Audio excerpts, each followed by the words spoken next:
a fast-moving activity that's somewhere between the physical and the verbal. It's not terribly cognitive. It's more about being in the moment. Could you pair up? Maybe you're not. Did you, when you were children or had children, play the card game Snap? You turn over cards and the cards have to match. If they match, you say Snap, and the first person to say Snap wins the stack of cards that's been accumulated so far. And the idea is to accumulate all the cards from your little brother or sister, who then cries to the parents. Oh, it's too much therapy. We'll go into them. So I was playing games in cars with my children, and we didn't have pack of cards. So this is Snap without cards. And it's therefore a mind snap. And we're going to turn over cards at the same time. And because we can't see them, we have to say what's on them. And we'll say that simultaneously. So we're going to demonstrate the activity and then we're going to... And are they cards or are they anything in the world? Well, that will evolve as the game goes along. So in the first instance, we have a pack that contains only cards with the numbers 1 to 10, but many of each of those numbers. So each time we turn one over, it will be 1 to 10, and we'll see if we get a snap. Are you ready? 3, 4, 5, 7, 8, snap. 5, 7, snap! And we'll pause there. To shout. Yeah, because you're getting... Yeah, okay. So, have the idea. Yeah. Get your packs of cards. Yeah. Cards 1 to 10. Wow. 3, snap. 7, snap. 6, 7,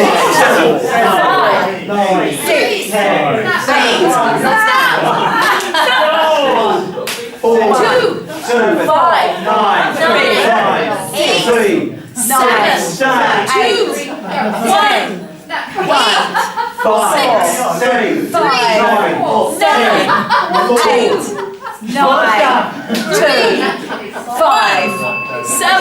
Oh, we were going really well. Oh. No snaps. No snaps at all. We did have about 2 and 3.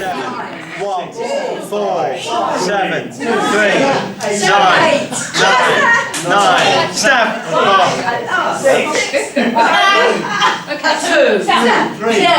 2, 3, 9. Of animals.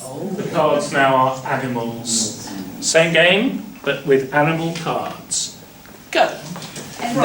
Dog, cat, zebra, giraffe, Elephant. elephant, snap.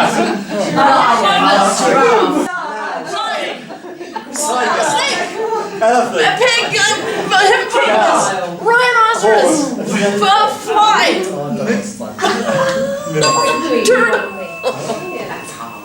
Pause there. Something fine with that poem. Get the flow, yes? Okay. Animals is too big. Animals is too big. Yeah, so many children don't live to do farms, jungle pets. So how can we deal with that there are so many animals? could categorise them. kill some of them. You could kill some of them, or you could categorise. Kill or categorise, the new game. Coming to TV2. Mm-hmm. How would either killing or categorise them help you in the game? What would you then do? Say you were categorising them. So you just stay in the farmyard? Or in the domestic animals? So that doesn't sound very difficult. No. But you didn't choose to do that? No. It felt like cheating. Felt like cheating, too easy. But it's okay within this game. Yeah. You could just play with 4 cards rotating, and then you're not struggling. On the other hand, if that got dull, you'd want to build on it a bit. So is there a way to play both with yourself and with your partner that you can use the easiness of repetition or a limited set and what you're hearing from them if you want to increase the set to make the game more interesting or challenging to you? Ooh. Ooh. Can you say that again? I'm really tired. Okay. Yeah. Yeah. Were you finding that easy, middling or difficult? What? The game of coming up with animals, let's say. It had its moments of fluidity and then it had its moments of not. What were you up to in the moments of fluidity? that was different from the moments of non-fluidity? Just reusing animals. Yeah. Yeah. So that's really what I'm saying, is that we like fluidity, don't we? We enjoy fluidity. That's the nice bonus of having a game. And if you get fluidity by reusing, then that's absolutely fine to do so. You're not under any commitment to come up with extraordinary new animals. Although if you're comfortably in the flow of the old animals, paradoxically, you are more likely to come up with the extraordinary new animals. It may just happen, and it may not, and it's okay either way.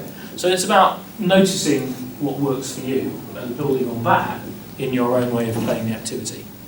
So with the same partner, we'll have another round with animals, another round or two, a few minutes with animals, and then we might change it again to another set.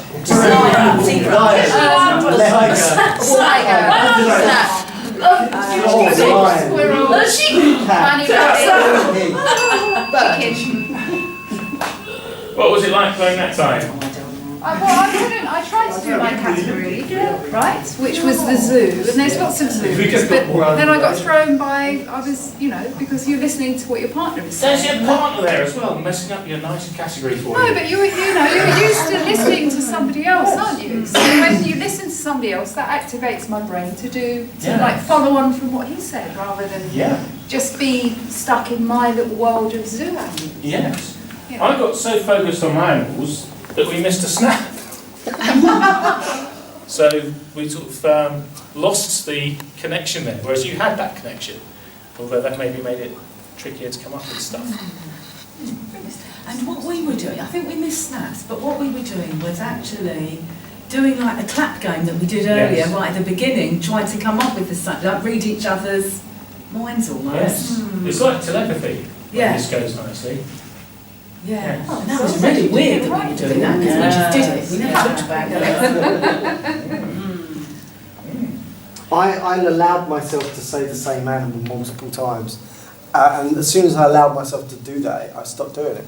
Yeah. I started to say all sorts of animals. But there was a point where I said like cat 3 times, and I was thinking, I don't want to say, and then suddenly I didn't say cat anymore.